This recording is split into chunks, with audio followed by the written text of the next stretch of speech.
All right. Thank you so much for joining us today. Just as a brief introduction, my name is Christina. I am an independent education consultant working out of Hanoi, Vietnam for the last 12 years, running my own company for the last 10. And I am going to be talking to Sebastian today about the Oxford and Cambridge application process, what Vietnamese students should be thinking about, and how summer programs and other super curriculars can kind of fit into that assessment.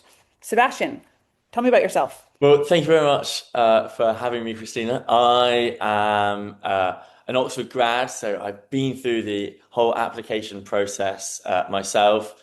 I then went back to I went to Cambridge for my master's, and then back to Oxford for my PhD.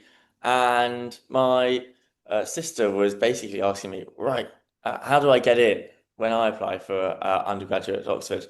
And I realised I basically had no real idea. So I decided to look into it a lot more deeply and carefully, and I was quite surprised about what I found. So now I work for a company, and part of what we do is enlighten people, not just in the UK, but around the world, about the seemingly obscure process of Oxbridge admissions. Oh, that's lovely. And how, if I guess we're not allowed to ask you which one you prefer since you've been to two. I'll leave that as a question unrequested. But I guess one of the things that I am really excited about talking to you about today is how the process has shifted and some of that information that I think you've probably gleaned about how different curriculums can have a different sort of pathway to the Oxbridge schools. One of the things that we have in Vietnam is a lot of different curriculums, and I'll be mentioning a couple of them as we talk. The kids who apply to summer programs, but also to Oxbridge, are going to be coming from A levels possibly, but a lot of Hanoi schools are using the IB program. We have several really strong schools using AP. And then we have the Vietnamese national curriculum. And I haven't mentioned this to you before, but in Vietnam, we have specialized and gifted schools in all the cities and provinces that have the most rigorous academics of the public education system. And kids get to pick a specialization. So, for example, you'll have a kid specializing in physics or a kid specializing in Japanese. And that constructs the level of coursework that they're going to be taking. So it's almost like taking high level classes in the IB, except once you get into high school, you're taking advanced coursework in like a clump of classes that remain the same all the way through. And so sometimes Vietnamese students are under the impression that like coming in as a physics specialized student is equivalent to taking high level physics or taking an AP in physics, which it is not in terms of Oxbridge. So it'll be really great to sort of chat about how those curriculums play into the application. So I guess I want to start off with what I hope will be a little bit of an easy question. A lot of the students I talk to as a US specialist, I guess, is that the Oxford admissions works kind of like Americans, right? That there's grades, scores, leadership, extracurriculars or supercurriculars. But that is definitely not how I would say it works. So I guess if you had to summarize for me, what is the Oxbridge selecting for? What are they looking for? So look, it's a great question, and a lot of students from Vietnam will be thinking about top US universities as Mhm. well as top UK universities, and they might be under the impression that they're looking for similar things, the US and the UK. The first thing to like really consider is that this is not the case. Um, in the US, they're often looking, and you're the expert about this, looking for like a good fit and maybe a well-rounded individual who has committed a lot of their time to extracurricular stuff like charity work or sport or theatre, whatever it might be. Um, the UK is sort of more narrow in what things it looks for. Uh, they're looking for interest like within a broad like subject area, and this speaks to what they're really selecting for, which is basically like potential to do really well at the subject that you're applying for. Um, and this is like true across all the different subjects. But it does mean that you get a huge variety of the types of people that end up at Oxford because someone who's really got a good aptitude for physics might not be the same sort of person as someone who's got a great aptitude for French.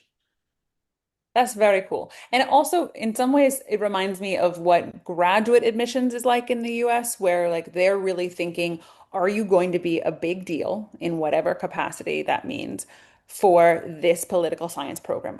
They're trying to predict someone who's going to be phenomenal at this very specific subject rather than someone who's going to be like a great contribution to the wider community. So that focus is something that we do in the US later, but definitely not at the undergraduate level.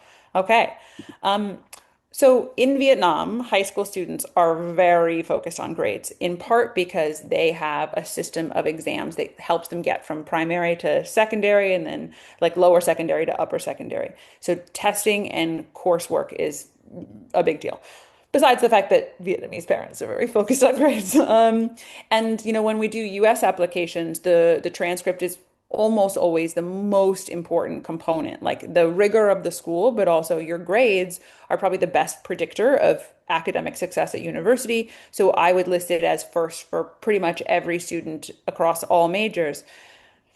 But when we have a high achieving, high academically competent student, we then in American admissions move to extracurriculars, right, to the activities. And those can be related to what a student wants to study, but they can also be a whole bunch of other stuff, right? If you're a finance major, but you pursue art in your free time, or you're a competitive swimmer, or you, I don't know, spend a significant amount of time doing charity fundraisers for animal humane societies, all of that is like something we care about because we are thinking about you again in this broader community sense.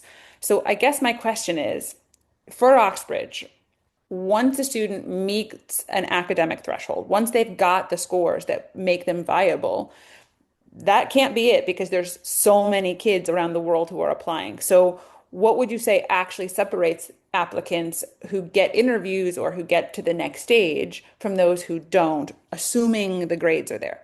Yeah, it's a good question because a lot of people will have top grades, and another myth like related to this is, oh, if I'm going to be at Oxford, I'm going to need a 44 or 45 predicted in my IB. And a lot of people really stress out when they like only get a 41 predicted or something like this, which is still obviously exceptional. So yeah, grades are really not the be all and end all. And as you say, once you've met the threshold, what determines whether you get an offer or not? What separates the students that get an offer from the other really, really good students with fantastic grades? Fortunately for Oxford and Cambridge, there are a lot of different inputs that do matter. So one key one is the admissions test. And this is often going to be the key driver as to whether you get an interview or not. Um, Once you got to the interview, a whole lot of other stuff tends to matter. So for some subjects, there'll be written work that the admissions tutors will take into account. Also, the interview itself is often really, really important and also daunting. But there are some like key metrics that you can think about when preparing for the interview. And maybe we'll talk a bit more about the interview later. But also, you have your UCAS personal statement, which helps guide the interviewer and the admissions tutors to see what sort of student you're like. Are you interested in the subject genuinely? And like, in addition to that, there's also your references from your teachers. And ultimately, there's actually quite a lot of information in the hands of the person who's deciding whether you get an offer or not. Fascinating. Okay, so then I'm going to ask you what, if this is like one of those questions that doesn't have a clear answer, you have to tell me. Christina, I have no idea. That's a complicated question, but we have interviews, we have written work, we have the teacher references. These are all non-grade things that the student is going to be like sharing as a part of their application. It seems to me that this is all evidence that Oxbridge is looking for something about how you think, because these are all different ways that we show our internal process, right? The teachers are not going to just say, "Oh, he's got good grades in my class." They're going to say, "Hey, this is what I've observed about him in class. This is what I've observed about the kind of reflective work he's doing." So, if you're able, I'm interested in like what are they trying to see in the way that you think, not Yeah. just So the achievement.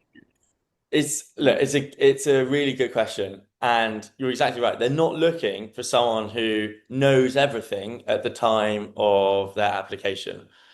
I think their general assumption is that over the 3 or 4 years that you'll be at Oxford or Cambridge, they'll be able to have lots of opportunities to teach you the content. What they're looking for is someone with a high degree of teachability. Mm. They're looking for someone who, when confronted with new interesting information, will synthesize it well and use it to generate their own new interesting ideas.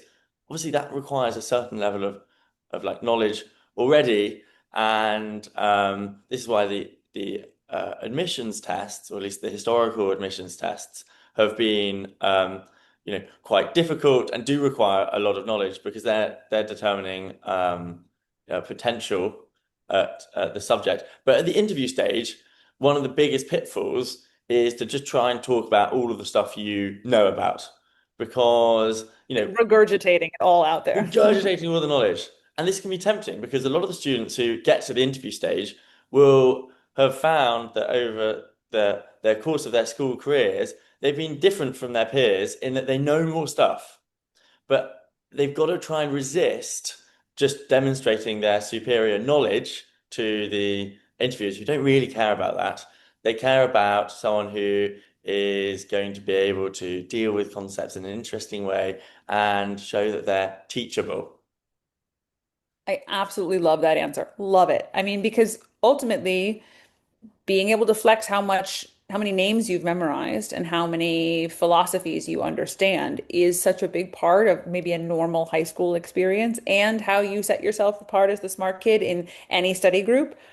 But that doesn't mean that you can engage in those ideas in like a complex way. And so really they're looking for that second thing, that evidence. That's a great piece of advice.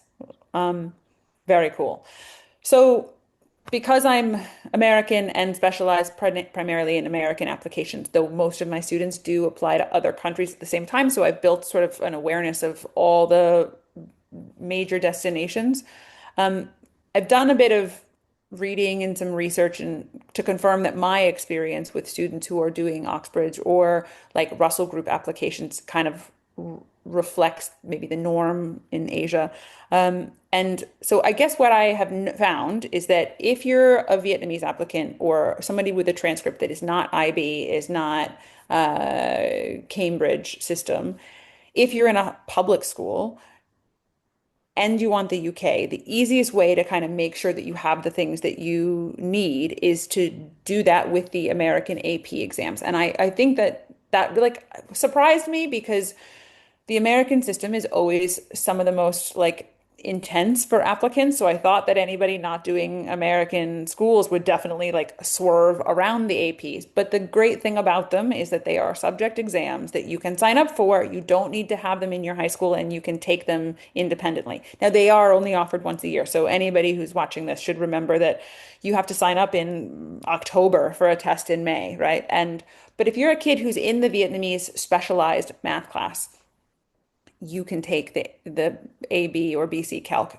easily, right? If you're doing specialized physics, basically just take it. You probably have to prep a little because you want to make sure to be comfortable with the exam and how it works. But Vietnamese high school gifted physics kids are probably doing physics equivalent of the second or third year of university students in the US. They're incredibly prepared. So like this is some of the ways that they can do it. You can take the relevant AP courses that would work for the program that you're interested in. And then your scores for that, the fours and fives, hopefully, would be the met part of the metric that is used to understand that your expertise in that subject is relevant for admission. Um, so I guess some, UK applicants have GCSEs. There are some schools in Vietnam that do GCSEs and let kids pivot then into the IB. So there's all kinds of kids doing this. How does the system work for kids who don't come in with GCSEs? Anything you can tell me about how IB versus AP will be considered pre, pre-test would be super helpful because this is one of the parts that, Vietnamese families love mapping out their plan, but this is one of the parts where there's like some gray area for It's us. a crucial question, right? And I guess the important thing to note is that most students will be applying in their like final year of school. So they won't actually they'll have their IB predicted or their A level predicted. But the obtained grades will be their GCSEs or maybe the MYP. Right. Um, so like these are grades that tend to be what are more important in the application process. But this is a crucial point. In the UK, the universities, when determining whether someone goes to interview, especially, um, don't look principally at, what what grades did they get, but they ask this strange question. Um, how well have you done in comparison to what we'd expect someone from your school to have done? Now, this is a really good thing because it means that if you went to a school where no one ever gets eights and nines and you manage to get eights and nines, that shows up as being a really impressive thing. Right. Similarly, if you went to like a fantastic school where the teachers are able to get their students to get straight eights and nines across the board, and you don't do that, then that's a bit of a mark against your name. Okay, so that's what the Oxford and Cambridge do. They contextualize the GCSEs. Right. But that requires a lot of data, and that data isn't available for not just for different types of exams like the MIP, but also for like international schools. So this means that the contextualization basically accounts for students internationally as like the average in the UK. Now, what does this mean? Well, it means you like don't get the boost, but also you avoid having uh, the detraction that you might have incurred. So that means ultimately that the principal driver of whether you get an interview or not will be the admissions test. Um, Mm, and this means, like, first of all, try not to apply for a course that doesn't have an admissions test. right. And this is all going to be changing quite a lot in the coming cycle because in the past there were subject-specific admissions tests for Oxbridge, and now they're becoming more standardized, which I think is a real advantage for international students. There are some schools in the UK that have been able to gather a bank of information about what was in previous admissions tests going back, Mhm. let's say, two decades, and their students can just practice and practice and get really familiar with the exams. But now it's going to be standardized, and there's a lot of uncertainty, which sort of levels the playing field. Also, these exams aren't taken, um, just like in the like schools' exam halls. They're taken in remote test centers, which are around Also the world. standardized. Yeah. Sorry? That also standardizes it because it's not like everyone's in a slightly uncomfortable, annoying space in a folding desk. Yeah, exactly right. Exactly right. So the idea is that the for an international student, the admissions test is going to be really, really important. Um, the thought is in future years they're going to have to take more people to interview, especially at Oxford where they don't take that many to interview already, which means that the interview is going to become more decisive as well. So the overall message for students from Vietnam, I think, would be uh, get good at the admissions test to ensure you're in the room for the interview, and get good at the Right. interview. So that's really, I think that anyone who's listening is going to hear that as a really positive thing because one of the strengths that a Vietnamese applicant generally comes in with is a very strong, like, testing background. Like, because the classes here are relatively large, most of the assessments within the public high school system, gifted and non, are heavy exams.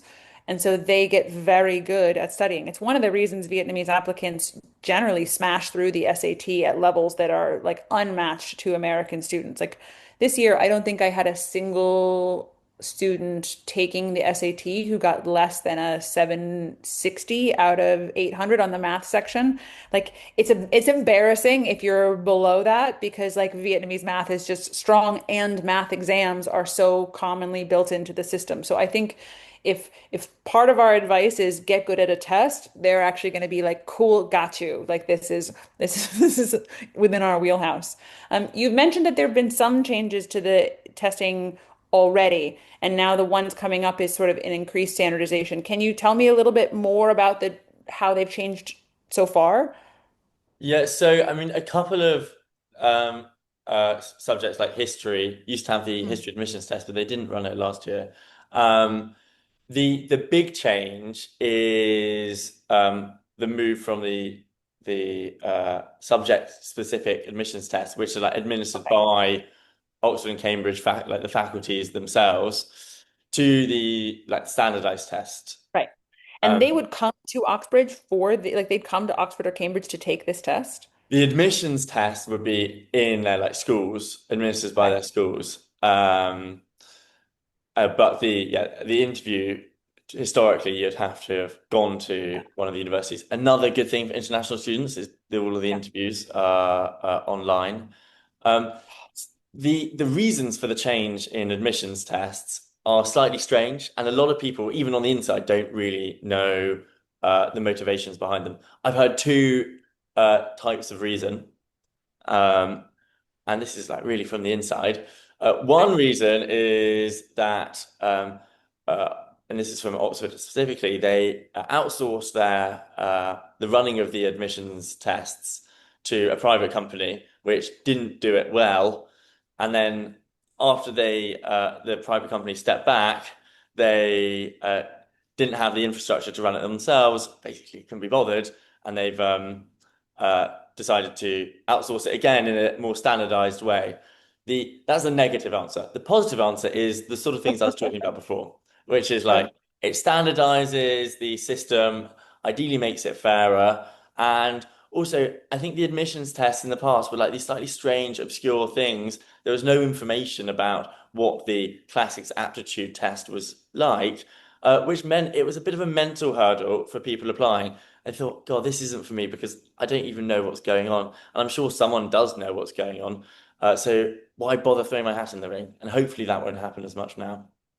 So it sounds like option one and option two, truthfully, can both be true, right? Like Yeah. that it can be a bit of a mess up that now is creating a space for reconsidering some of the things that weren't ideal about it. Anyone who's done anything with American applications is very aware of how much the SAT has had, we're going to say lightly, problems in prior years where things didn't work and then they roll out a digital version and then the digital version has issues and then like someone gets an early version of it in another country and they have to cancel the entire test. We've gone through all the drama with this, so it's something I'm very familiar with. It does sound like something that will be a real benefit. And given that students will be taking this and that the interview will probably be harder for international students because they're not used to the tutor-based questions and they're not used to sort of that style of interaction, it's nice that maybe the testing will kind of, at least that will be a level playing field. Um, as the interview becomes more important, do you, and this is just a guess question, so if the answer is I don't know, it's okay. Do you think that there are going to be changes to how the interview is done? Because, some selective American universities are outsourcing their interviews to companies that do this.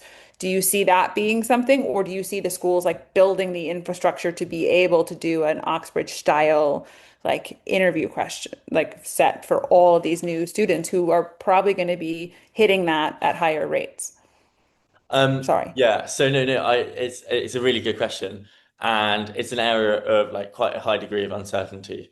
So I was speaking to one professor of classics who was sort of lamenting the fact that there won't be a classics admissions test, specific classics admissions test for Oxford, because the test was like just like a set of translations of ancient Greek and Latin texts, which is like a good predictor of whether you're going to be able to handle the Oxford Classics course because it's Yeah. a high amount of translation of Greek and Latin. Um, but they're going to be moving away from that to the standardized humanities test. So he said one of the things they're looking into is, as part of the interview, doing translation tests at that stage. Okay. But that is like that the stage of the interview is highly like college dependent, and Yeah. um, the different colleges can make up their own interview questions, even if they're judging by the same criteria. Um, so in answer to your question, yes, they are going to be changing their like style of interview, I think, particularly for subjects where the admissions test was really crucial. Um, but again, it's an area of uncertainty for everyone, not just for Yeah, interview students.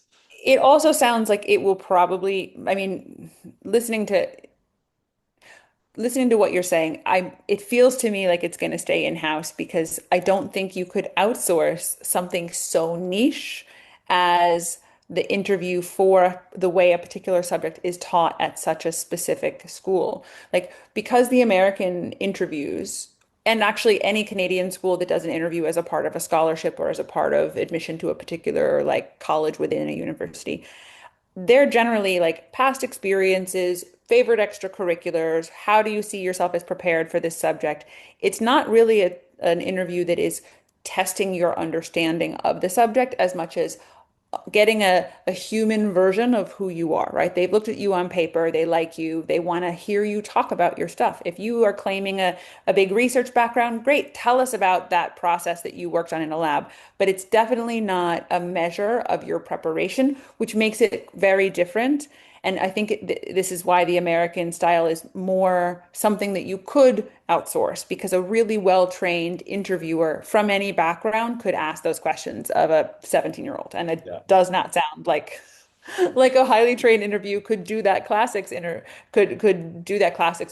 The other thing is, and this is always worth remembering, is the person interviewing you at Oxford or Cambridge is very likely to be your professor or your tutor Yeah. tutoring you for the next like 3 to 4 years of your life, or yeah, indeed 3 to 4 years of their lives. So, Right. um, in that sense, yeah, it wouldn't make sense to have it sort of so outsourced because the tutors want to see someone that they are really excited about teaching Mhm. for, a That's very sizable chunk cool. of their lives. Yeah, So that's very yeah, I think cool. that's a good insight. So has all been incredibly helpful. I'd like to pivot a little bit to the stuff that students do in their time outside of school and how that factors in. I know that you have super curriculars and we have extracurriculars, and I know that UK schools in general are looking for evidence of things that relate to the subject of study. So if you're a student who is planning to study economics and you have run the high school economics club, it's going to be interesting, but maybe they're not as excited about you being the captain of your soccer team. But I'm interested in your thoughts on the supercurriculars, how much of it is major specific versus just a more general intellectual curiosity. How do those factor into this entire process?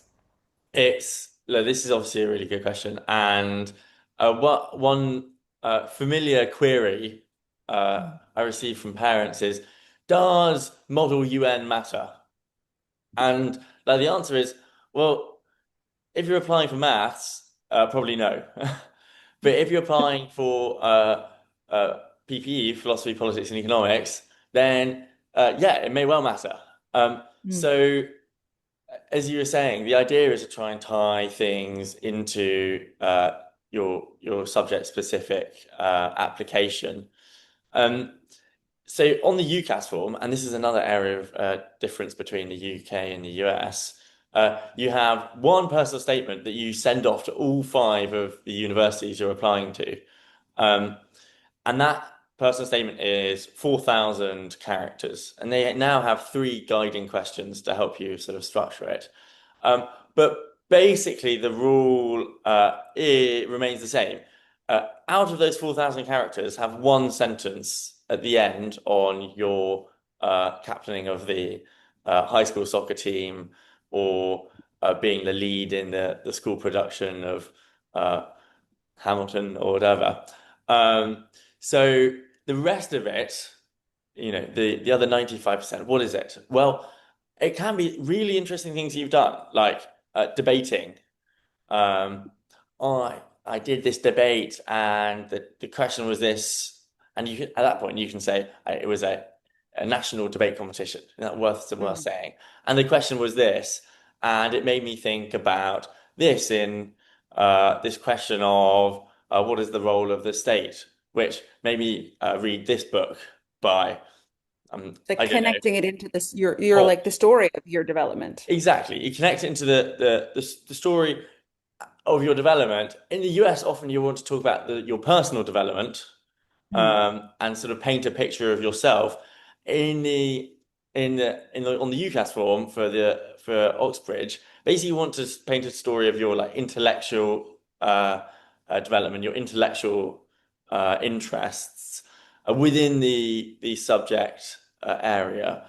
So Mm. some things that really are good, because obviously everyone's going to be saying, I'm really interested in this subject. I have like a lot of interest in it beyond the curriculum, and I want to do nothing but study physics for the rest of my life. Everyone's going to be saying that.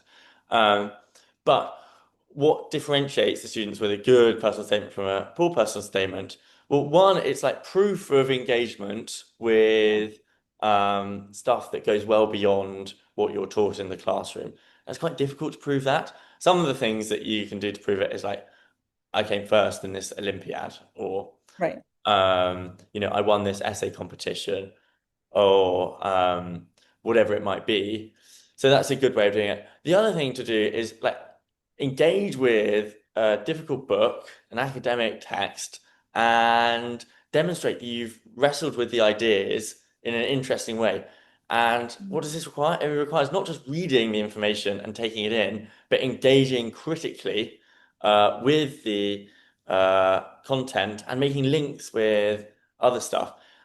And if you're able to do that in quite a short amount of like space, the 4,000 characters, Yeah. the person reading it, the admissions tutor, will have actually quite a good picture of how your brain works, and that will underpin their questioning very often in the interview stage.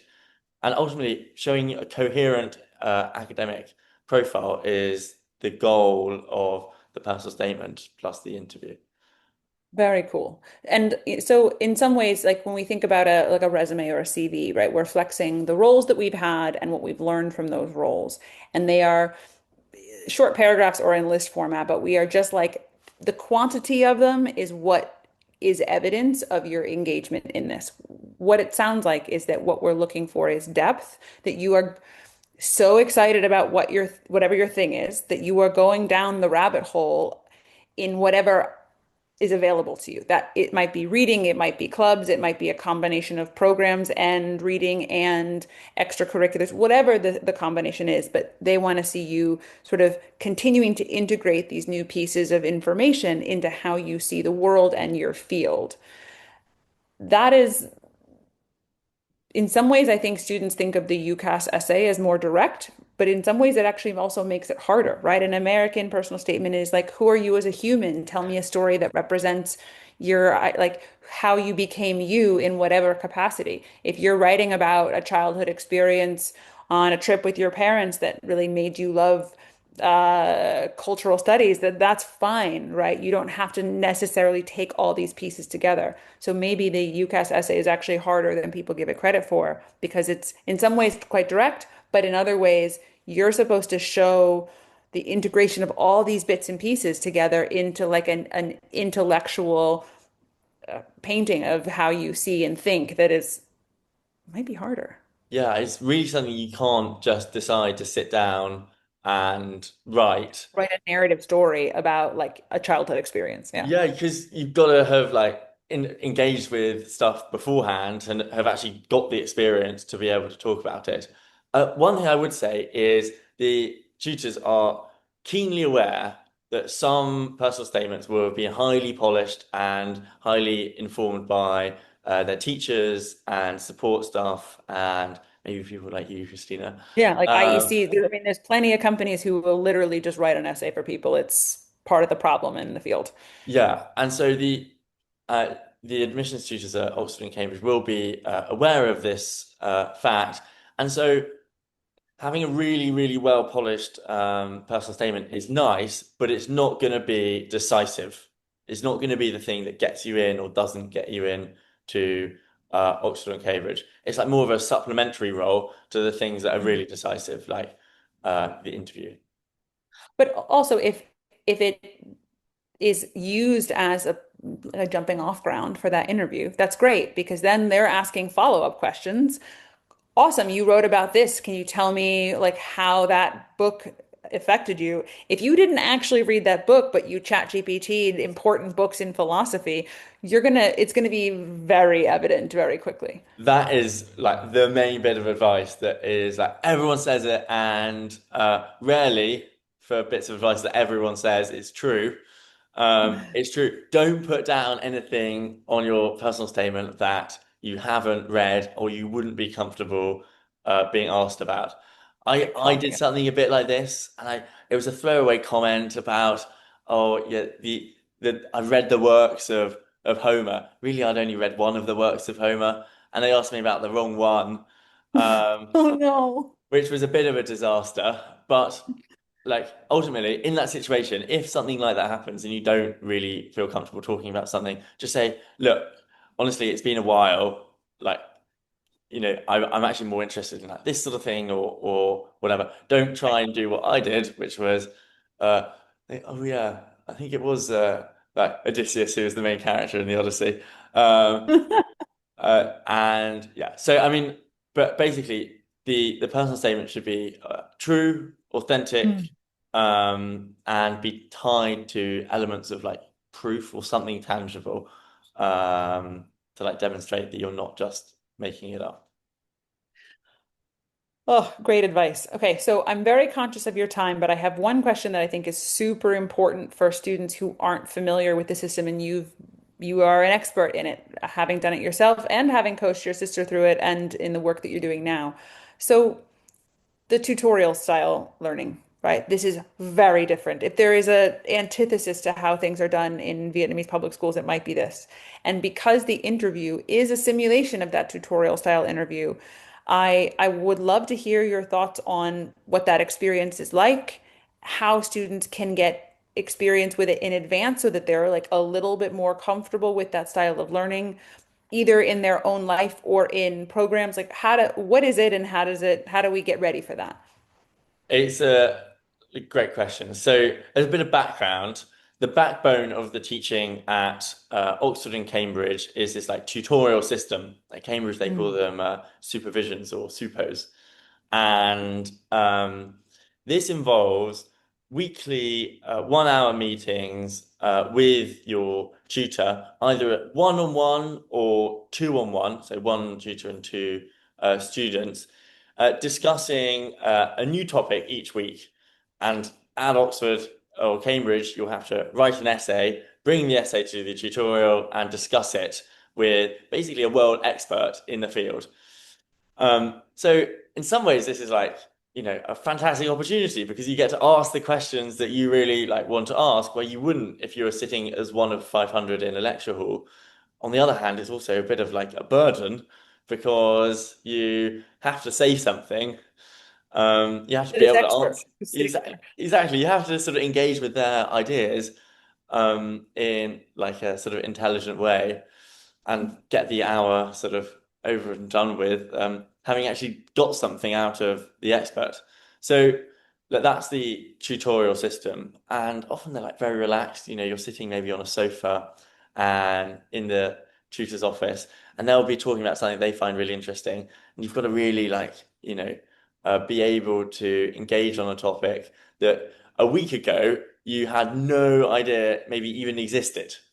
But then you went away, wrote your 2,000 word essay, and now you're coming to the tutorial, and you're not an expert by any means, but you've got some information, and you um, want to develop the skills to be able to use that information to engage in a really sort of like lively intellectual debate. Okay, so that's the tutorial system, and as you mentioned, like absolutely rightly, the interviews are like abbreviated tutorials. So usually they're like slightly shorter. maybe a half an hour rather than like an hour, and they are they, and they have so many similarities to the tutorial system. Um, the interview is not like someone asking you when was the fall of Constantinople, or how many protons are there in a gold atom, things like this. They're not. It's not like a test like that. Um, they're like intellectual discussions that are designed to try and allow you to demonstrate your ability to be taught and your ability to engage in intellectually with difficult concepts and new concepts. Interviews go like badly if the interviewer asks about something you have already spent a lot of time thinking about and have um, preconceived notions, or even if they're correct notions, because if you just answer the tutor's question directly with the correct answer, you haven't been able to demonstrate your teachability. Um, Right. so it's really a journey and a discussion. I was speaking to one Cambridge professor who led the interviews, and he asked this question. So he asked his students to imagine a ring donut sitting on a rotating microwave plate, and he asked, "Is the hole in the middle of the donut rotating?"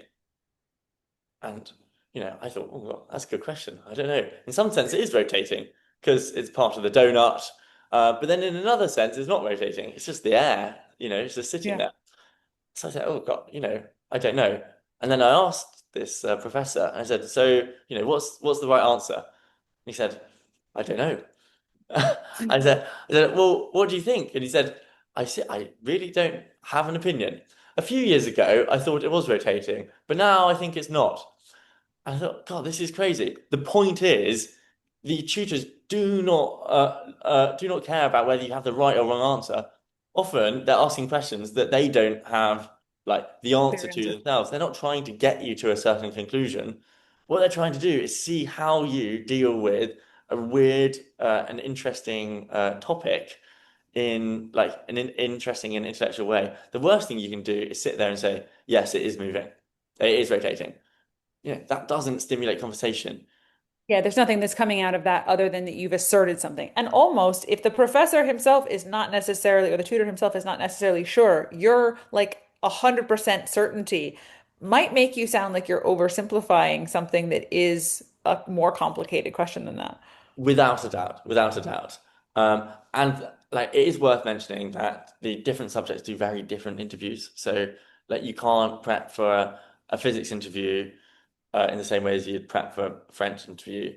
But ultimately, they're all trying to get at this central thing, which is teachability. That's very cool. Okay, so my last question is, what can high school students do besides obviously being well read in their subject and trying to engage in the ideas, probably doing some writing and reflecting so that they are thinking about and grappling with them. What can they do? I mean, that would help them prep for this sort of stuff before they get there, because for many, it would be a first time that they've had this kind of experience. Yeah. So one thing that is worth mentioning for a lot of people, it will be the first time having an experience like this. Most people won't have sat down with a teacher in a one-on-one situation very often and discussed, their subjects with them. Hmm. So you're not alone if you feel like this is a completely foreign thing. And Good. like 99% of people applying to Oxford and doing the interviews will be terrified when the interview happens.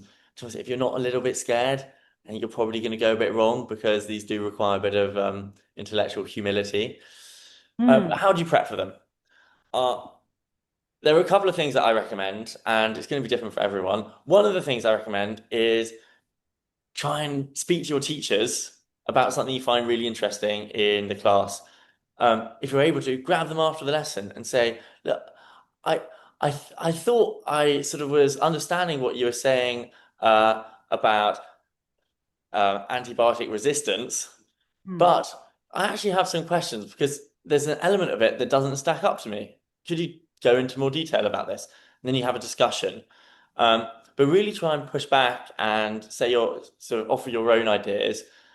So yeah, that's one thing. Try and have discussions with your teachers. The other thing, and this is perhaps easier to do, discuss with your friends uh, the stuff that you're learning in class. Now, this might sound really boring and not what you want to do when you're hanging out with your friends. You'd rather be talking about the latest soccer scores or who's going to be on the telly tonight. But if you're able to, really speak to your friends about the things you're learning in the lessons, because out of everyone in the world, probably your friends and your siblings are going to be the ones most free to tell you, no, you're wrong about this. Like, I think you're completely mistaken, Hmm. and that honesty is a really good foundation for a lively intellectual discussion.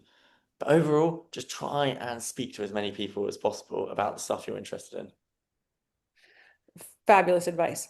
So, listen, I think you are in part of one of your roles. I'm assuming you have several of them, is working with an organization that brings students to Oxford and Cambridge for the summer, right? To have experiences like this. So, with the last few minutes, can you tell me a little bit about what that is like, how it benefits students, and how it, for the right, for the kids that have the opportunity, it gives them a little bit of this experience ahead of time? It's a great question. So we've done all of this research and spent a lot of time diving into the intricacies of the admissions processes for Oxford and Cambridge. And you might ask, well, what do we do with that information? Well, one of the key things we did was develop a summer school alongside um, professors at Oxford and Cambridge, designed both to reflect and replicate the sort of teaching and experience students get at Oxford and Cambridge. So that involves like the tutorial system, um, and then also like the foundational skills and developing your own research paper, which is one really important for admissions, the process, and also exactly like the sort of essays you'll be writing at Oxford and Cambridge. Um, and also seminars on UK admissions from these very people who conduct the interviews. The idea is that there are some schools in the UK that are able to get 40 students consistently into Oxbridge each year. And you think, well, how do they do it? It's not because their students are like super geniuses, like talent is spread equally across the UK and across the world. Well, it's because they have like close links to the universities. They've got inside information, and it's nothing like necessarily that nefarious, but they have people from Oxford and Cambridge coming to speak to their students a lot.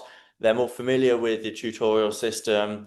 They understand what is being asked of them in an interview, and they're a bit more savvy about their subject selection.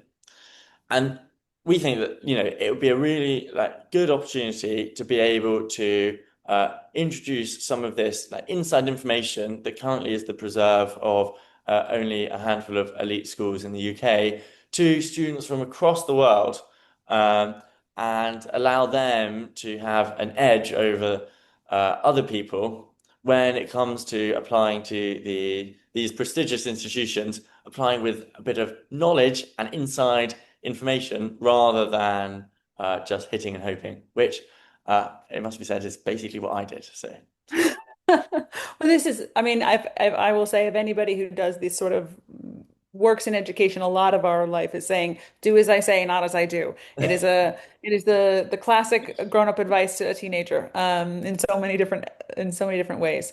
Well, it does sound like it would be a phenomenal bit of experience, especially from people who are from education systems that don't really prioritize that one-on-one interaction. Like I know that most of my students don't have personal conversations with their teachers in public schools. So whether it's through a program like the one you're representing, or through the conversations with their friends, or finding family friends who maybe are experts in a particular subject, getting that like engagement seems like the most important thing. Very good yeah, advice.